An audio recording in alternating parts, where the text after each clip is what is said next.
Olá, alunos, tudo bem? Professor José Luiz falando. Sejam todos muito bem-vindos a mais uma videoaula da disciplina de Biologia Molecular e Genética Aplicada para os alunos dos cursos de Nutrição e Fisioterapia. Atenção aos recados, por favor. Então, a nota da P1 já foi dada, né? Já foi lançada, já está no sistema. Por favor, verifiquem. E a nota da P2, ela está prestes a ser lançada, tá? A nota da P2, ela vai ser dada aí pela média de duas atividades que vocês devem realizar no portal do aluno. Essas atividades são as do dia 22/5 e 29/5. Então é muito importante que vocês façam estas duas atividades, pois a média dessas atividades vai representar aí a nota da P2, certos?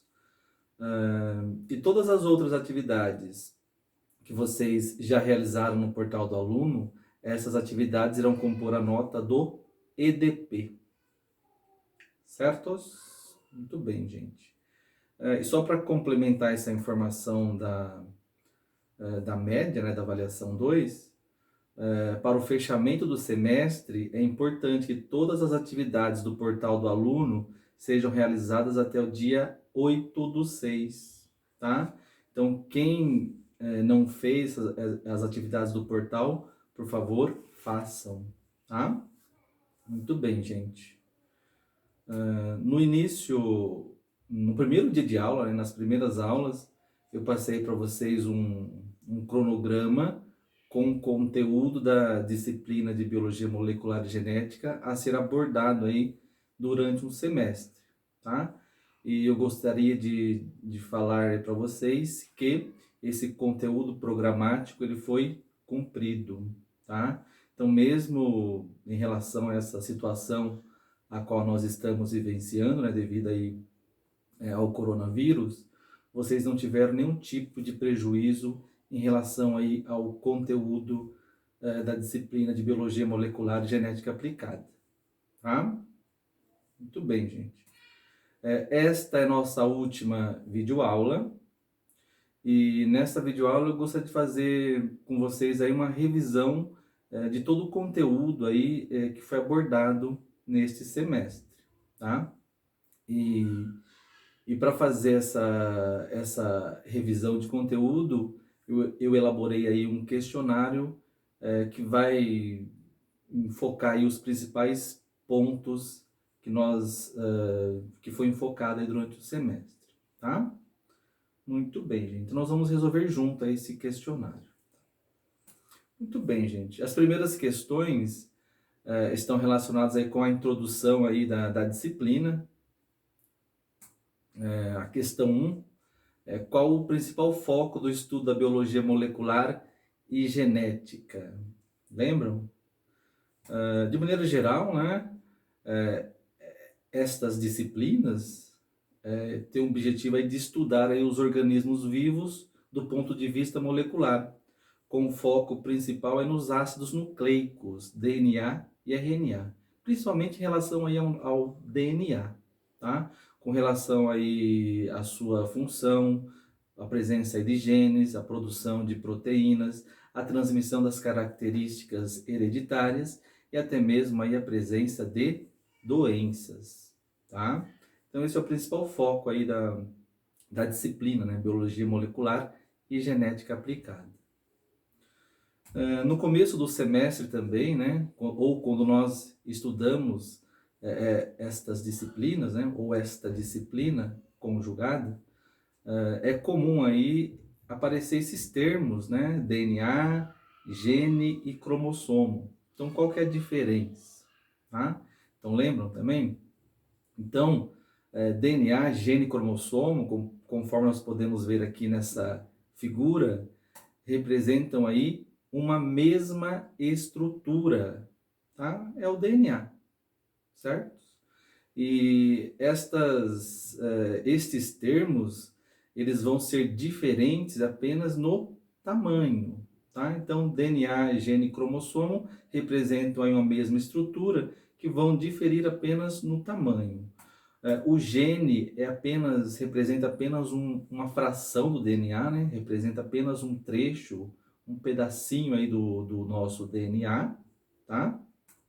Ao passo que o cromossomo, ele nada mais é do que o DNA totalmente compactado, tá? Graças a essa compactação do DNA, é que é possível, né, que ele seja então armazenado aí dentro da célula, dentro do núcleo celular, tá? Então, o grau máximo de compactação do DNA vai representar aí, vai caracterizar o cromossomo, tá? E só complementando a informação, né? É, o cromossomo ele contém aí centenas de genes, certo? Então, DNA, gene e cromossomo representam aí uma mesma estrutura. Certos? O que mais, gente?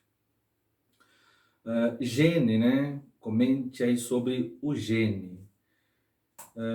De maneira geral, o gene aí é a unidade funcional da hereditariedade, ou seja, um gene vai expressar aí uma característica herdada, né, dos nossos genitores, pai e mãe. E só lembrando, né, só enfatizando que essas características, elas são expressas sob a forma de proteínas, tá? Então, um gene praticamente aí vai expressar aí uma determinada proteína. Nós temos aí aproximadamente aí 30 mil genes, e este conjunto de genes é chamado de genótipo, certos? Muito bem, gente. Que mais? Próxima questão é de alternativa. Assinala a alternativa correta. A constituição cromossômica de um indivíduo é chamada de, lembram? Um conjunto de cromossomos é chamado de, a alternativa correta é a letra C, cariótipo. Certo? Minha esposa está aqui, ela errou. Muito bem, gente. 5 também de alternativa. Assinala a alternativa correta. O que é o fenótipo?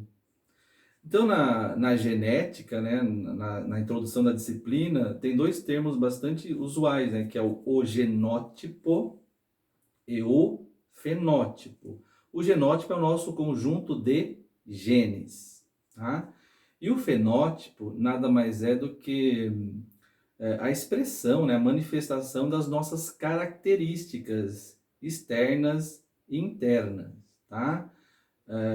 O fenótipo, ele nada mais é do que a interação entre os nossos genes e o ambiente, tá? Nesse contexto, a alternativa correta é a letra...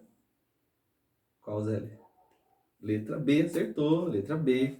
É o conjunto de características decorrente do genótipo e do ambiente, tá? Muito bem. Acertaram? 6. Como as doenças genéticas elas podem ser aí classificadas, né? Então nós temos aí um grande espectro, né, de doenças genéticas e didaticamente, né, elas podem ser aí divididas em doenças monogênicas, são doenças relacionadas aí com distúrbios em um único gene. Nesse contexto nós temos as doenças genéticas recessivas, doenças genéticas dominantes, as doenças genéticas, né, ligadas aos cromossomos sexuais, principalmente ao cromossomo X, tá? E nós temos também as doenças multifatoriais, que estão relacionadas com distúrbios em vários genes de diferentes cromossomos.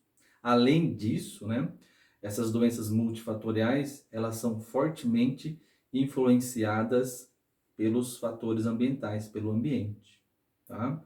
As doenças monogênicas não, certo? E nós também temos aí as doenças cromossômicas, que vão ser caracterizadas aí por alterações aí, tanto na estrutura quanto no número de cromossomos.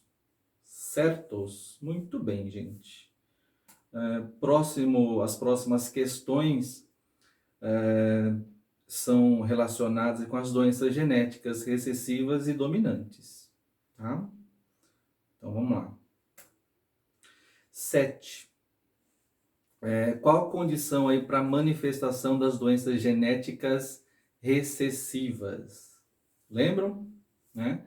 É necessária a presença de quantos genes?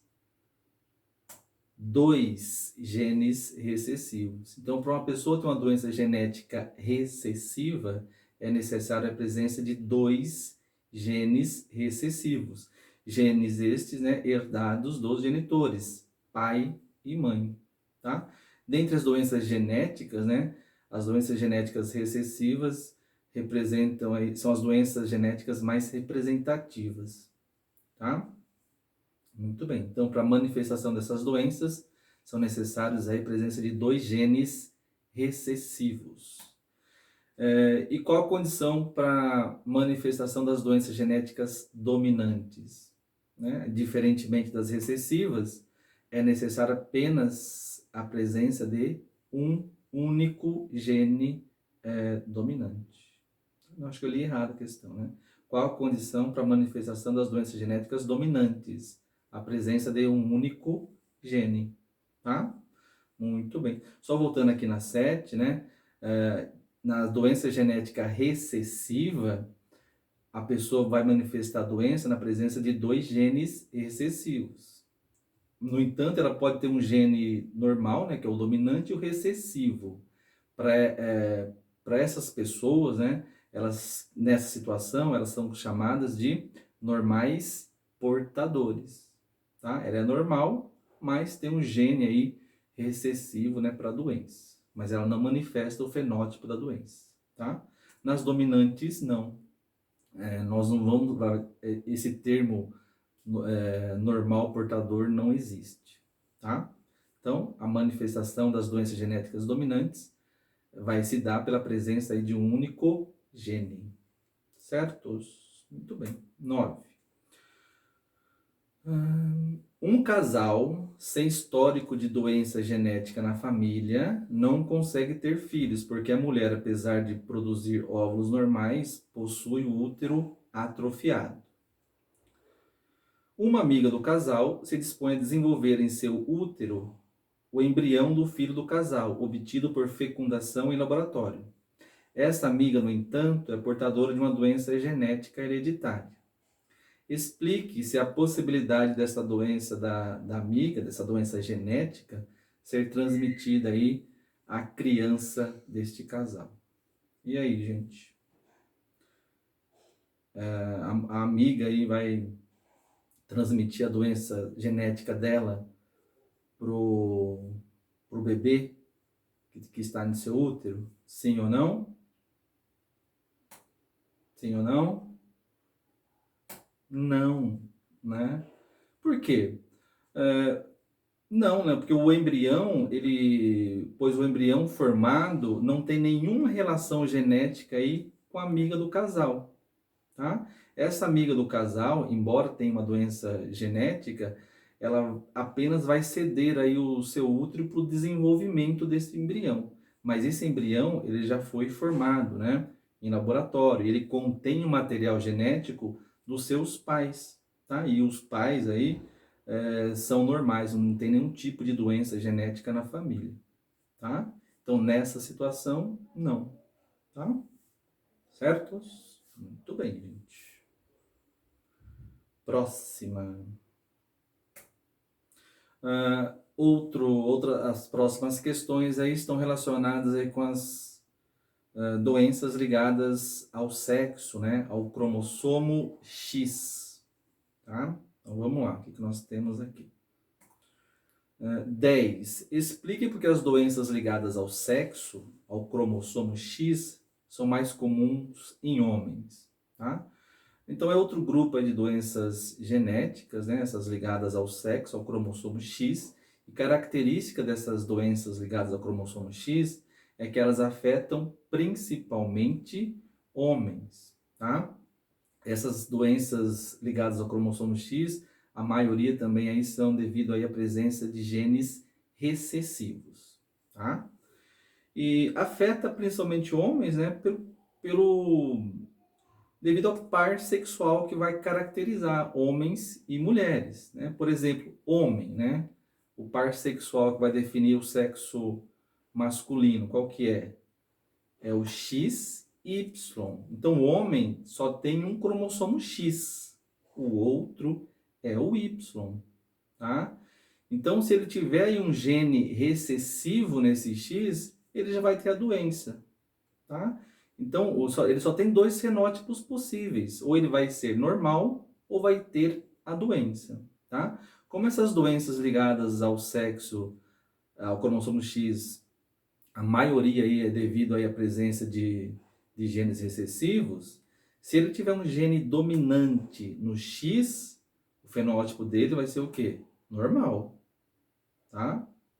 No entanto, se ele tiver esse gene recessivo no seu X, ele vai ser o quê? Afetado, ele vai ter aí a doença, tá? Os principais exemplos de doenças relacionadas ao cromossomo X, né? Hemofilia, daltonismo, por exemplo, tá? Que mais? Distrofia muscular Duchenne, tá? Que mais? A mulher não. Qual que é a constituição, o par genético, o par sexual aí que vai caracterizar o sexo feminino?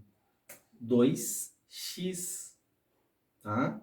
Então, nas doenças ligadas ao cromossomo X, devido aí a genes recessivos, vai ser de difícil ocorrência nas mulheres. Por quê? Ela pode ter aí dois genes dominantes, nesse caso ela vai ser o quê? Normal, tá? Ela pode ter aí um gene dominante e um recessivo, ela vai ser a doença? Ela vai ter a doença? Não, ela vai ser o quê? Normal portadora, tá? Ela só vai ter a doença se ela tiver aí dois genes recessivos aí em seus respectivos cromossomos X, tá? Então, nesse caso, ela vai ser afetada, vai ter a doença, tá? Então, nesse contexto, as doenças ligadas ao cromossomo X afetam preferencialmente aí os homens, indivíduos do sexo masculino. Muito bem, gente. O que mais? Questão 11. Graças aos recentes avanços no campo da fertilização in vitro, hoje é possível a realização da biópsia do embrião. A retirada dessa célula não causa prejuízo ao desenvolvimento do embrião e permite assim analisar se aquele embrião possui ou não alguma alteração genética antes de ser implantado aí no útero da mãe. Em se tratando de uma doença ligada ao cromossomo X, né, uma doença ligada ao sexo, devem-se escolher embriões do sexo masculino ou feminino. Tá? E aí, o que vocês acham? É uma doença ligada ao sexo, ao cromossomo X. Afeta quem mesmo? Indivíduos de qual sexo? Masculino. Então, nesse caso, deve-se dar preferência a quais tipos de embriões? Do sexo feminino. Certos? Muito bem, gente. Então, as doenças ligadas ao cromossomo X, ligadas ao sexo, afetam preferencialmente aí indivíduos do sexo masculino, tá? O que mais? Pode para a próxima? Próximas questões estão relacionadas aí com as doenças multifatoriais. Então, a partir dessa temática, né, a partir destas doenças, a partir das doenças multifatoriais, as aulas passaram a ser por via remota, né, videoaulas, tá? Lembram? Então, vamos lá. Então, as doenças multifatoriais. Já veio com a resposta, né? Então, o que são fatores de risco? Os fatores de risco são condições genéticas e ambientais que aumentam a probabilidade de ocorrência de uma determinada doença multifatorial, tá? As doenças multifatoriais, né, são caracterizadas por alterações em diferentes genes, em vários genes, diferentes cromossomos, tá? E esses fatores de risco, né, que aumentam aí a chance da pessoa ter essas doenças multifatoriais, eles podem ser divididos em dois grupos, né? Nós temos aí os fatores de risco mutáveis, tem esse nome, né, porque nós conseguimos nos afastar desses fatores, tá? Quem são esses fatores mutáveis? Fatores físicos, fatores químicos, fatores biológicos, fatores sociais e fatores comportamentais, tá? E nós temos também os fatores de risco imutáveis, né? A gente não tem controle sobre eles, tá? Que está relacionada à própria hereditariedade, sexo e a idade, certos? Muito bem, gente. Então, esses fatores de risco, eles aumentam aí a chance, né, da pessoa ter aí algum tipo de doença multifatorial. Próxima. As doenças cromossômicas numéricas fazem parte de uma das maiores categorias de patologias genéticas, responsáveis por inúmeras malformações congênitas, associadas a um conjunto de doenças. Com relação às doenças cromossômicas numéricas, coloque o V, né, para as assertivas verdadeiras e o F para as assertivas falsas, tá? Então são novas um novo lote de questões, né? As doenças cromossômicas. Então vamos lá. Tem 5 assertivas. Tudo bem.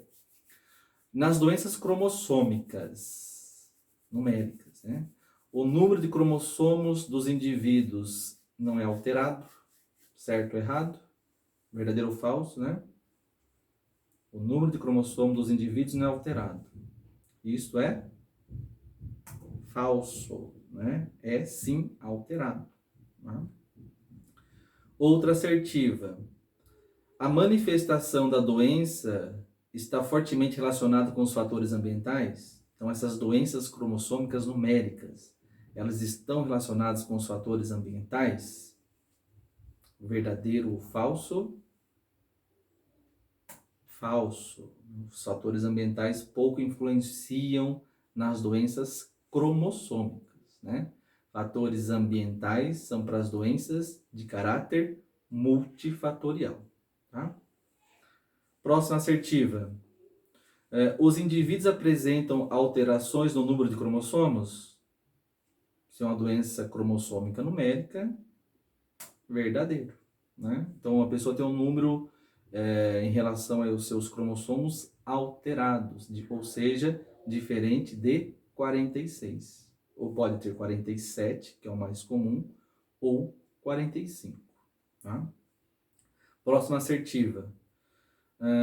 Afetam principalmente as crianças do sexo masculino? Verdadeiro ou falso? Falso, né? A doença que afetam aí, a doença que afeta indivíduo do sexo masculino são as doenças ligadas ao cromossomo X, né? Ligadas ao sexo. E a última assertiva. A idade gestacional da mulher acima dos 35 anos é um fator de risco para o surgimento das doenças cromossômicas. Verdadeiro ou falso? Verdadeiro. Tá? Então, existe uma relação aí da idade gestacional, da idade elevada, né, da mulher, idade gestacional na gestação elevada, com o surgimento aí dessas doenças cromossômicas. Certo? Então, verdadeiro, falso, falso, verdadeiro, falso, verdadeiro. Muito bem. A 14, né, ainda em relação às doenças cromossômicas numéricas, represente o cariótipo de item A, de um indivíduo do sexo masculino, né, normal, item B, de um indivíduo do sexo feminino normal, e o item C, de um indivíduo do sexo masculino com síndrome de Down, tá? Então, como que nós podemos representar aí o nosso cariótipo normal, né, para homens e mulheres?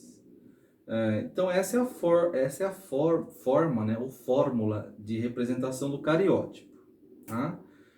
Nós temos aí 46 cromossomos, né?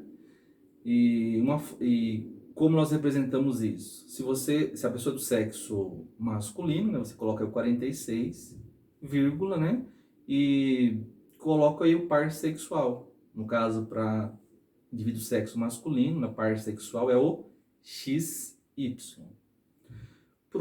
Para a pessoa do sexo feminino, mesma coisa, né? 46 cromossomos, vírgula, e coloca aí em destaque, né, o par sexual feminino, que é o XX, tá? Nas doenças cromossômicas numéricas, né, ocorre alteração aí no número de cromossomos dos indivíduos.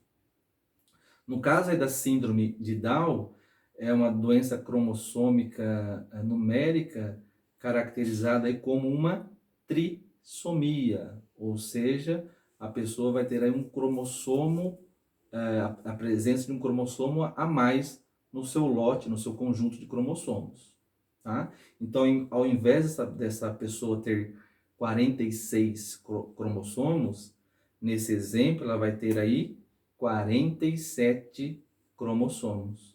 Como é uma pessoa aí do sexo masculino, vírgula, coloca o X e o Y, outra vírgula, e indica aonde está ocorrendo essa trissomia, onde tem esse cromossomo a mais, que no caso aí é no cromossomo do par 21, tá? Então existe um trio de cromossomos lá no 21, certos? Muito bem. Então essa é a fórmula, né, para representação aí do cariótipo, tanto normal quanto alterado aí nas doenças cromossômicas numéricas. Certos? Muito bem, gente. O que mais? Agora as questões aí sobre a genética dos grupos sanguíneos, tá? E são duas questões que vai abranger aí tanto o sistema BO quanto o fator RH, tá? Então vamos lá. Os tipos sanguíneos do sistema BO são caracterizados pela presença ou ausência de antígenos e anticorpos. Com base nessa informação, quais as características apresentadas pelos indivíduos dos grupos sanguíneos tipo A, tipo B, tipo AB e tipo O, tá? Então vamos lá, gente. Então só lembrando, né, que o que vai caracterizar aí o tipo sanguíneo do indivíduo é a presença, né, de antígenos em suas hemácias e também aí a presença de anticorpos, tá? Só lembrando, né, que esses antígenos de hemácias também são chamados de proteínas. Então, por exemplo, a pessoa do grupo tem um sangue tipo A. Se ela tem um sangue tipo A, significa que lá nas suas hemácias ela vai ter uma proteína, né, um antígeno A, tá? Então esse antígeno A é o que vai caracterizar a pessoa como sendo do grupo sanguíneo tipo A. Muito bem. E no plasma? No plasma ela vai ter anticorpos, né? E no caso esses anticorpos ou são anti-A ou anti-B, tá? Quem é do grupo sanguíneo tipo A, as pessoas vão ter nos seus plasmas anticorpos anti-B, tá? Então o anticorpo é o oposto aí do antígeno. Se a pessoa tivesse o anticorpo anti-A, esses anticorpos atacariam aí as próprias hemácias dos indivíduos, certo? Então se a pessoa é do grupo sanguíneo A, ela tem antígeno A nas suas hemácias e no plasma ela vai ter anticorpos anti-B, certo? Muito bem. A pessoa do tipo sanguíneo B, né? Que antígeno, que proteína que ela vai ter lá nas suas hemácias? O antígeno B, certo? Se a pessoa do grupo sanguíneo B, ela vai ter no seu plasma anticorpos anti-A, tá? Muito bem. para a pessoa que é do grupo sanguíneo do tipo AB. Olha só que interessante. As hemácias destes indivíduos têm os dois antígenos, antígenos A e antígenos B. Então, se ela tem esses antígenos, ela vai ter anticorpos no seu plasma? Sim ou não? Não, né? Não pode ter anticorpos, nem o anti-A nem o anti-B. Caso teria, esses anticorpos atacariam também aí as suas hemácias. E, por não possuírem anticorpos, nem o anti-A, nem o anti-B, as pessoas do grupo sanguíneo AB, elas são consideradas aí como sendo os receptores universais, tá? Podem receber qualquer tipo de sangue. E para quem é do tipo sanguíneo O, não vai ter nenhum tipo de antígeno nas suas hemácias, nem o anti-A, nem o anti-B. Isso se justifica, pois no plasma dessas pessoas, nós temos aí os dois tipos de anticorpos, tanto o anti-A quanto o anti-B. Tá? Muito bem. E indivíduos do tipo sanguíneo O, né, por não terem aí esses antígenos A e B nas suas hemácias, essas pessoas são consideradas como sendo os doadores universais. Ou seja, pode doar aí para todos os grupos sanguíneos. Certos? Muito bem, gente. O que mais? E ainda, né, complementando, né, os grupos sanguíneos, nós temos também o fator RH, que também aí é uma proteína presente aí nas hemácias dos indivíduos. Então, além dos antígenos A, B, a pessoa pode também ter ou não esse antígeno, esse fator RH nas suas hemácias. Se ela tiver esse fator RH, ela vai caracterizar o sangue como sendo positivo. A ausência do fator RH vai caracterizar o sangue como sendo negativo. E uma doença bastante comum relacionada ao fator RH é a eritroblastose fetal. Tá? Com isso, nós temos uma questão aqui. A eritroblastose fetal, também conhecida como doença hemolítica do recém-nascido, é uma doença de origem imunológica, uma reação antígeno-anticorpo, caracterizada por aglutinação e hemólise das hemácias fetais, causadas, né, pela incompatibilidade sanguínea do fator RH entre o sangue materno e o sangue do bebê. Tá? Nesse contexto, né, quais as condições para o desenvolvimento dessa doença? Né? Como que ocorre aí o surgimento da eritroblastose fetal? Então, existe aí uma sequência, né, de eventos, né, que vão levar aí à ocorrência da eritroblastose fetal. Então, primeiramente, né, a mãe deve ser aí RH negativo. O pai RH positivo, tá? E essa mulher, né, ela deve gerar um filho RH positivo. Então, essas são as condições para o surgimento da doença. Mãe RH negativo, o pai RH positivo, e essa mulher tem que gerar um filho, né, RH positivo. Tá? Na primeira gestação, nada ocorre. Esse bebê nasce sem nenhum tipo de problema. Tá? Porém, durante o parto, né? Porém, o contato do sangue materno, RH negativo, com o sangue fetal, RH positivo, via placenta na hora do parto, provoca aí uma sensibilização da mãe, tá? Ou seja, a mãe passa a produzir anticorpos anti-RH. Ela entrou em contato com o sangue RH positivo. Então, é algo estranho para a mãe, para o sangue dela, para o corpo dela. Então, ela vai passar a produzir anticorpos anti-RH. Tá? Aí que está o problema, né? Então, a mãe agora está sensibilizada, ela tem anticorpos anti-RH. Tá?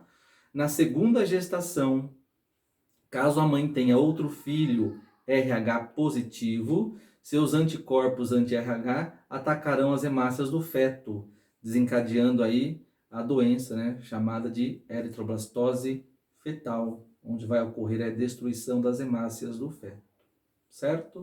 Então essas são as condições, né, os eventos necessários para o surgimento dessa doença, tá? O que mais, gente? E na última parte do semestre, né, nós tivemos aí várias aulas relacionadas à biotecnologia, tá? Então vamos lá. A primeira delas, né? A função diz respeito aí ao câncer, né?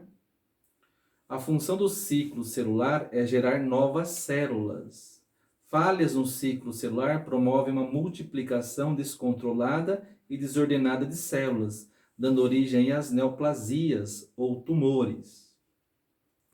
O gene P53 é o principal gene supressor de tumor, ou seja, ele vai impedir aí a ocorrência dessa situação, tá? Explique como o gene P53 impede o surgimento aí do câncer. Então vamos lá, gente. Então o gene P53 ele vai expressar aí a sua proteína de mesmo nome, né? A proteína P53. No ciclo celular, a proteína P53 ela impede a multiplicação de células defeituosas. Então ela vai agir no ciclo celular e ela é acionada, né, quando tem células defeituosas, e ela vai impedir que essa célula defeituosa se multiplique, tá? Como? Através de dois processos.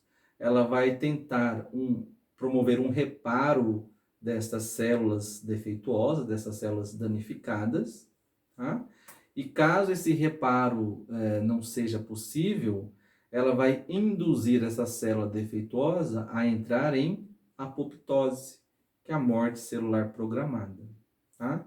Então, através destes processos, a proteína P53, ela mantém aí a integridade das células normais e principalmente aí o bom funcionamento do ciclo celular, tá? Muito bem, gente. Tivemos também a aula de terapia gênica, lembram? Né? O que é a terapia gênica? Ela pode ser aí definida como um procedimento em que são feitas modificações genéticas em células como uma forma aí de tratar alguma doença. No caso, é uma doença genética, tá? E o interessante, né, o princípio da terapia gênica é o seguinte, né? Na terapia gênica ocorre a inserção de genes normais, né? Esses genes são chamados de genes terapêuticos. Então ocorre a inserção aí de genes normais em indivíduos portadores de doenças genéticas, tá? Principalmente aí indivíduos portadores de câncer, tá? Então o principal foco, né, de estudo da terapia gênica é atuar aí no tratamento aí do câncer, tá? Através da inserção de genes normais nesses indivíduos, certos? Muito bem, gente. Também na penúltima aula nós falamos aí sobre as células tronco, né? Então as células tronco dão origem a todos os tecidos e órgãos do nosso corpo. Cite outras características das células tronco, tá? Então, as células tronco, elas são, vocês devem saber, que são células indiferenciadas, ou seja, são células não especializadas, tá? E outra característica dessas células é que elas apresentam a capacidade de multiplicação ilimitada, ou seja, ao se dividirem, as células tronco, elas podem produzir aí novas células troncos, novas células indiferenciadas, tá? E, principalmente, elas podem produzir células especializadas, né? Como, por exemplo, neurônios, células sanguíneas, células musculares, tá? Então, devido a essas características, né? As células tronco, elas são objetos aí de estudo que vislumbra aí uma possível aplicação aí para o tratamento, né, de doenças relacionadas aí com a destruição de tecidos, tá? Muito bem, gente.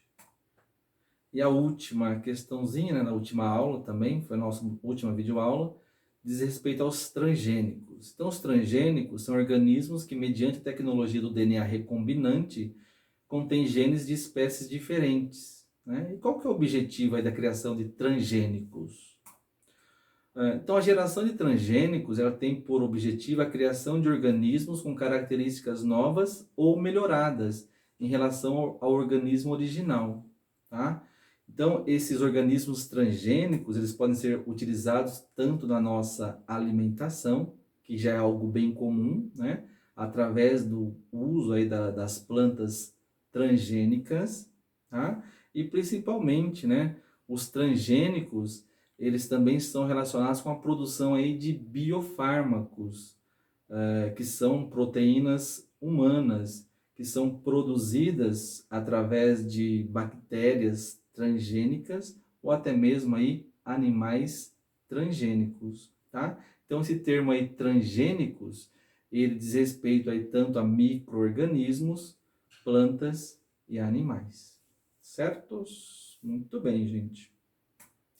Então é isso, gente. Essa foi nossa última aula, tá? Espero vê-los aí no próximo semestre. Até mais. Boa noite.